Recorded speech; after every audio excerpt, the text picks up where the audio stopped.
Hai guys, di video kali ini saya akan mencoba untuk membahas tentang 13 prinsip rahasia berpikir dan menjadi kaya. Ini adalah buku yang ditulis oleh Napoleon Hill, dan buku ini setebal kurang lebih 450 halaman. Dan kita akan ulas secara detail dalam beberapa waktu ke depan. Buku Think and Grow Rich ini adalah buku self-help terlaris di dunia. Bahkan saat ini sudah lebih dari 100 juta kopi yang terjual. Juga ditulis dalam berbagai bahasa. Ini adalah buku yang mengawali semua buku self-help lainnya. Think and Grow Rich atau buku berpikir dan menjadi kaya adalah sebuah masterpiece yang gak akan lekang oleh zaman. Nah, karena ditulis pada tahun 1930-an, mungkin ada banyak sekali istilah yang kurang populer saat ini, istilah yang mungkin bahkan belum pernah kita dengar, tapi saya akan mencoba menerjemahkannya menjadi bahasa yang lebih mudah dimengerti. Kemudian, mengapa Napoleon Hill memilih judul buku Think and Grow Rich atau berpikir dan menjadi kaya? Karena menurut Napoleon Hill, pemikiran itu adalah sesuatu yang sangat kuat. Ketika pemikiran itu bercampur dengan kejelasan tujuan, kegigihan, dan keinginan yang membara untuk diterjemahkan menjadi padanan fisiknya atau dimanifestasikan menjadi kekayaan atau sesuatu yang baru. Dan melalui buku ini, Napoleon Hill mengajarkan kita bagaimana caranya kita menjadi penguasa atas takdir kita dan menjadi kapten atas pikiran kita. Nah, sebelum kita mulai, pastikan kamu sudah subscribe ya guys, karena hanya di channel ini kamu akan mendapatkan konten-konten premium dengan gratis. Kita mulai dari prinsip yang pertama, yaitu adalah keinginan. Keinginan adalah peta jalan kita untuk mencapai tujuan. Keinginan akan memberitahukan apa yang kita butuhkan. Keinginan adalah langkah awal sebelum kita mendapatkan semuanya. Pada umumnya sih hampir semua orang punya keinginan. Tapi pertanyaannya, seberapa ngototnya kita dengan keinginan itu? Ada orang yang cuma sekedar ingin, tapi ada juga orang yang saking kepinginnya sampai terobsesi.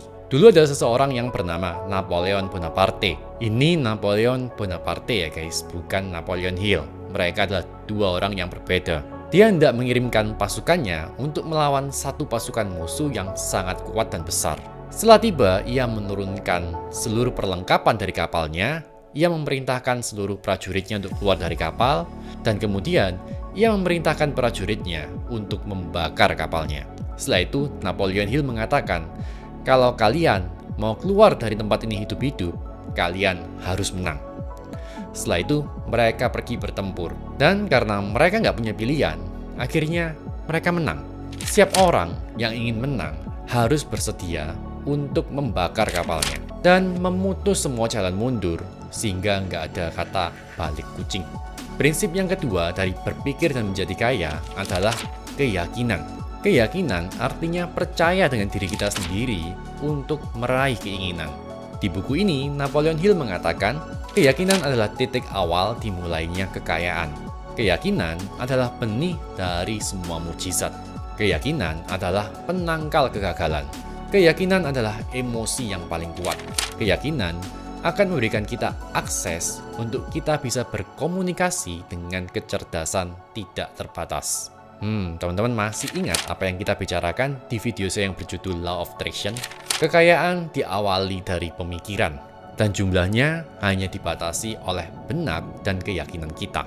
Menurut Napoleon Hill, keyakinan adalah sesuatu yang bisa kita aktifkan oleh afirmasi berulang-ulang pada pikiran bawah sadar. Napoleon Hill menyebut teknik ini dengan nama autosugesti. Nah, di poin yang berikutnya kita akan berbicara lebih banyak tentang autosugesti.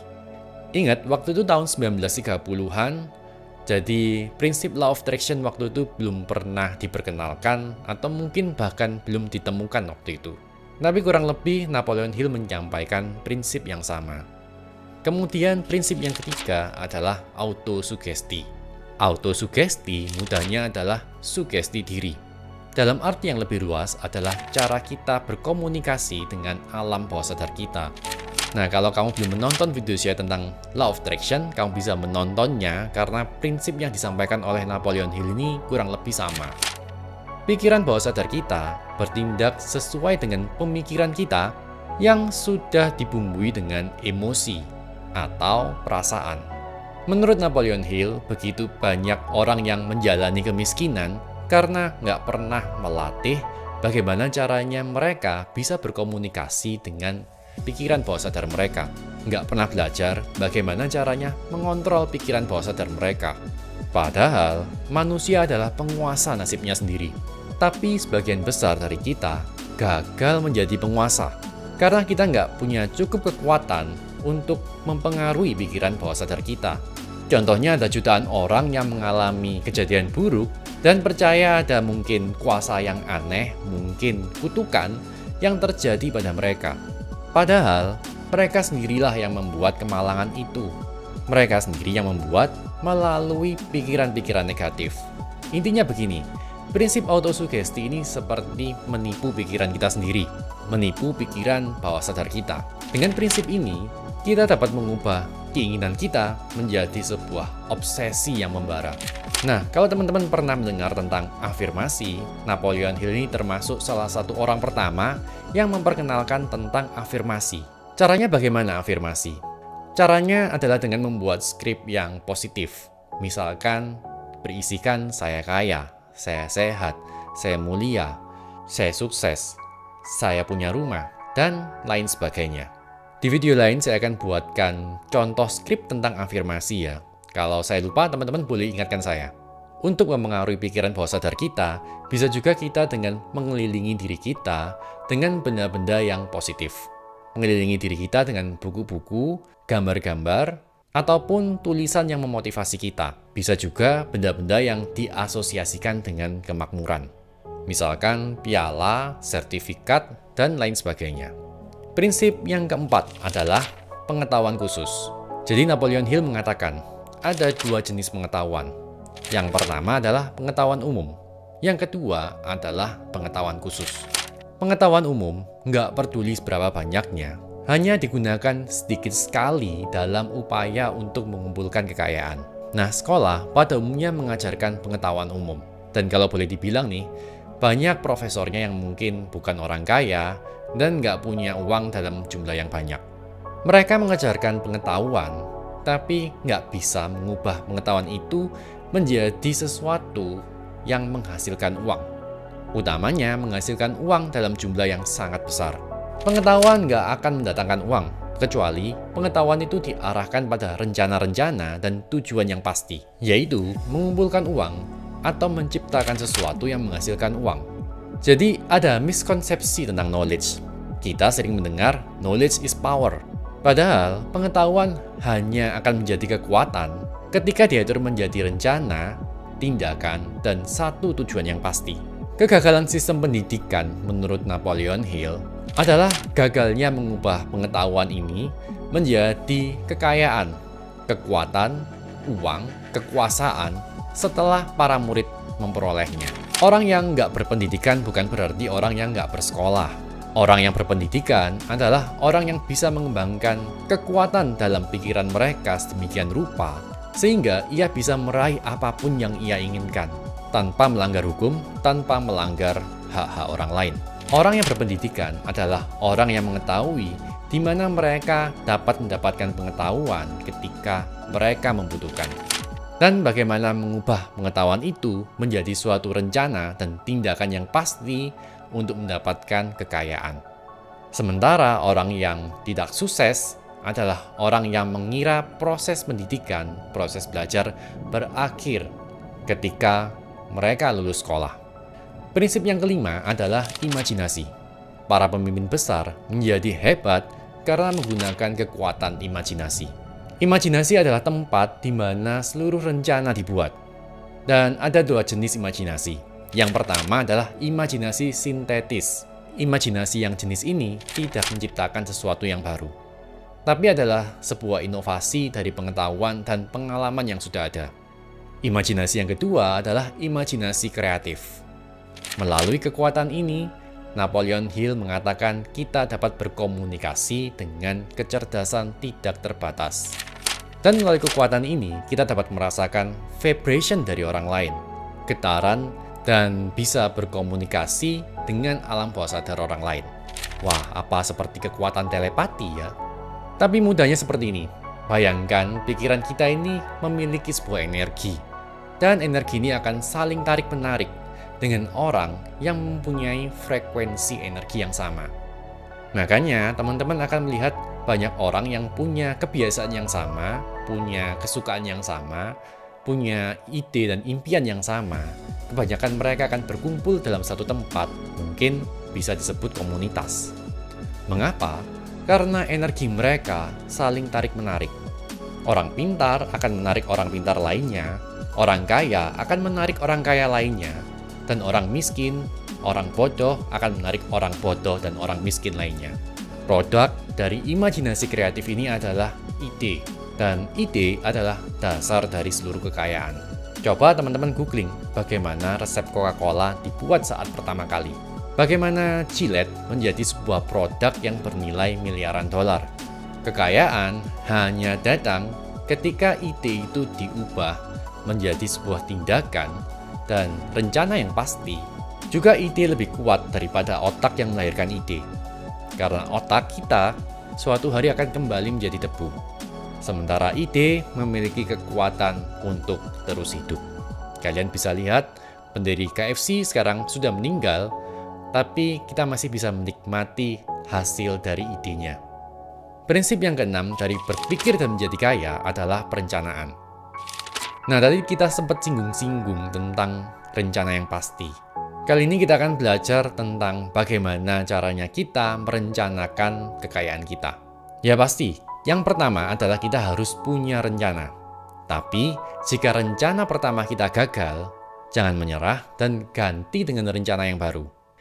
Jika rencana baru kita gagal juga, ganti dengan rencana baru lainnya. Disinilah kebanyakan orang gagal karena kurangnya kegigihan dalam merencanakan sesuatu. Kurangnya kegigihan untuk menciptakan suatu rencana baru yang menggantikan rencana kita yang gagal. Ketika kegagalan itu datang, artinya itu adalah tanda bahwa rencana kita nggak cukup kuat. Tugas kita adalah bangun kembali untuk membangun rencana kita. Jika kita menyerah sebelum tujuan kita tercapai, itu artinya adalah kita adalah orang yang putus asa. Dan orang yang putus asa tidak akan pernah menjadi seorang pemenang. Orang kaya adalah orang yang mengubah kekalahan menjadi rencana-rencana baru yang mendatangkan kemenangan. Perencanaan yang cerdas penting sekali untuk orang yang ingin mengumpulkan kekayaan. Dan kebanyakan orang rencananya adalah menunggu keberuntungan datang. Dan menurut Napoleon Hill, rencana yang baik adalah rencana yang tidak bergantung pada keberuntungan. Prinsip yang ketujuh adalah ketegasan. Berdasarkan analisa yang dilakukan oleh Napoleon Hill, yang dimana ia sudah menganalisa lebih dari ratusan orang kaya yang memiliki kekayaan jutaan dolar, ditemukan sebuah fakta, yaitu mereka semua mengambil keputusan dengan cepat dan tidak tergesa-gesa mengubah keputusannya. Sebaliknya, orang yang gagal dan miskin lamban mengambil keputusan dan cepat mengubah keputusan. Sebagian orang yang nggak kaya adalah orang yang mudah sekali didrive oleh pendapat orang lain, opini, berita, gosip, status medsos mungkin. Intinya mereka adalah orang yang nggak punya critical thinking. Kita harus mengukuhkan pendirian kita dan mempercayai diri kita sendiri. Percaya dalam setiap pengambilan keputusan. Dan nilai sebuah keputusan ditentukan dari keberanian untuk mewujudkannya. Pemimpin besar menjadi besar karena ia dapat memutuskan setiap langkahnya dengan cepat dan tegas. Ketidaktegasan adalah sebuah habit yang tertanam sejak kecil, yang kemudian habit itu dilanjutkan pada saat ia mulai bersekolah, bahkan hingga perguruan tinggi, dan kemudian akan berlanjut saat ia memilih pekerjaan, yang biasanya mengikuti pilihan orang lain, seperti pilihan orang tua, teman, dan lain sebagainya. Atau bekerja senemunya aja, bekerja sebisanya, tanpa punya rencana di masa depan. Prinsip yang ke-8 adalah kegigihan. Jadi mengingini saja nggak akan mendatangkan kekayaan. Menginginkan kekayaan dengan sebuah pikiran yang menjadikan itu sebagai sebuah obsesi, kemudian kita punya rencana yang pasti, dan menopang rencana itu dengan kegigihan, itu yang akan mendatangkan kekayaan. Karena kegigihan tidak mengenal kegagalan. Banyak orang yang membuang cita-cita mereka karena melihat kesulitan dan tantangan di masa depan. Hanya sedikit sekali orang yang mau meneruskan usaha, menghadapi berbagai masa sulit hingga mencapai tujuan. Dan kurangnya kegigihan ini adalah sebab utama kegagalan dan kemiskinan. Orang yang memupuk kebiasaan gigih biasanya akan terhindar dari kegagalan. Meskipun memang beberapa kali terjatuh, tapi akhirnya toh mereka sampai juga di tujuan mereka. Prinsip yang ke-9 adalah kekuatan mastermind. Mastermind bisa diartikan sebagai koordinasi, kekuatan, dan usaha dalam semangat keharmonisan di antara dua orang atau lebih, dengan tujuan untuk mencapai satu tujuan bersama yang pasti. Dan nggak ada seorang pun yang menjadi hebat tanpa kekuatan mastermind. Jadi kekuatan mastermind ini sangat penting. Prinsipnya adalah menggabungkan kekuatan ekonomi, pengetahuan, dan pikiran. Mengelilingi diri kita dengan nasihat, saran, dan pengalaman dari orang lain.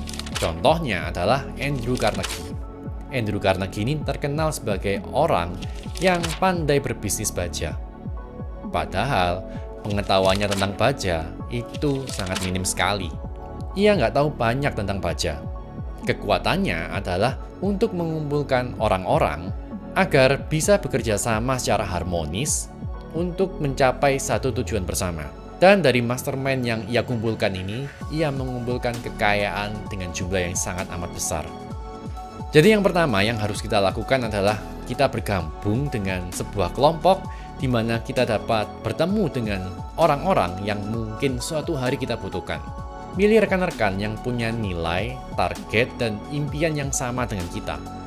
Jadi, dalam istilahnya Napoleon Hill sih, kita membentuk persekutuan mastermind. Atau dalam bahasa masa kini, kita membuat sebuah komunitas. Tapi komunitas ini bukan komunitas cabe-cabe ya guys. Komunitas ini berisikan dengan orang-orang yang punya keinginan, punya tujuan, punya ide yang sama dengan kita, tapi dari berbagai macam ekspertis yang berbeda. Kemudian, menggerakkan mereka agar bisa bekerja sama dalam satu tujuan yang pasti. Jadi jangan pilih orang hanya karena kita mengenal mereka, karena mereka saudara atau sahabat kita, karena mereka nggak serta-merta cocok dengan persekutuan mastermind kita. Seorang sahabat kita mungkin saja orang yang kita sukai, dan mungkin bukan orang yang mengerti tentang pemasaran misalnya. Tapi ia bisa menjadi orang yang mengenalkan kita pada orang yang mengerti tentang pemasaran. Dalam salah satu video saya pernah membahas kita memerlukan 7 orang yang membawa kunci kesuksesan kita. Nah, kurang lebih mungkin bisa seperti itu. Kamu bisa mengecek video itu ulang. Atau kalau kamu mau mengumpulkan tim dalam bisnis, saya juga pernah membuat video tentang tim bisnis impian. Saya akan taruh semua linknya di kolom deskripsi ya guys. Oh ya, buat teman-teman yang belum tahu, kita juga punya klub komunitas Inner Circle di Triple U. Nah, teman-teman bisa join, linknya juga saya taruh di kolom deskripsi. Siapa tahu teman-teman di Triple U, teman-teman di Inner Circle bisa menjadi tim mastermind kita. Prinsip yang 10 adalah seksualitas.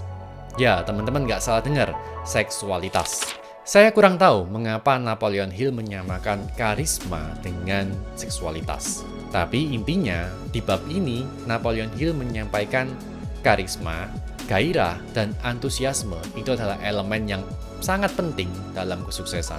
Karisma kita atau energi seksual kita, istilah dari Napoleon Hill, dapat dikomunikasikan melalui postur tubuh, jabat tangan, nada bicara, cara berpikir, busana, dan lain-lain. Cinta dan romansa adalah emosi yang dapat menggerakkan manusia menuju ke pencapaian yang luar biasa. Dan manusia mudah sekali terstimulasi oleh cinta. Prinsip berpikir dan menjadi kaya yang ke-11 adalah pikiran bawah sadar. Kita nggak bisa mengendalikan sepenuhnya alam bawah sadar kita, tapi kita bisa menugasinya dengan satu rencana, keinginan, atau tujuan yang ingin kita wujudkan. Pikiran bawah sadar adalah jembatan penghubung kita antara manusia yang terbatas ini dengan kecerdasan yang tidak terbatas. Dia juga adalah penyalur doa-doa kita ke sumber yang berkuasa untuk menjawab doa-doa kita. Banyak pernyataan prinsip keyakinan dan autosugesti yang diulang di prinsip ini. Entah sadar atau tidak sadar, alam bawah sadar kita tetap berfungsi. terlepas dari kita berusaha mempengaruhinya atau tidak. Artinya, rasa takut akan kemiskinan dan pemikiran negatif akan memengaruhi pikiran bawah sadar kita. Alam bawah sadar kita nggak pernah menganggur dan berhenti bekerja. Ia akan menyantap setiap pemikiran yang sampai kepadanya. Setiap hari, berbagai input masuk ke dalam alam bawah sadar kita tanpa sepengetahuan kita. Misal saat kita menonton YouTube, TikTok, Facebook, Instagram, dan lain-lain. Di masa kini, susah sekali untuk membendung input yang masuk kepada diri kita.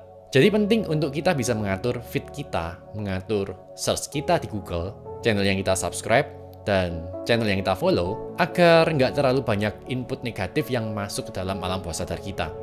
Nah, kalau kamu belum subscribe channel ini, kamu harus subscribe ya guys.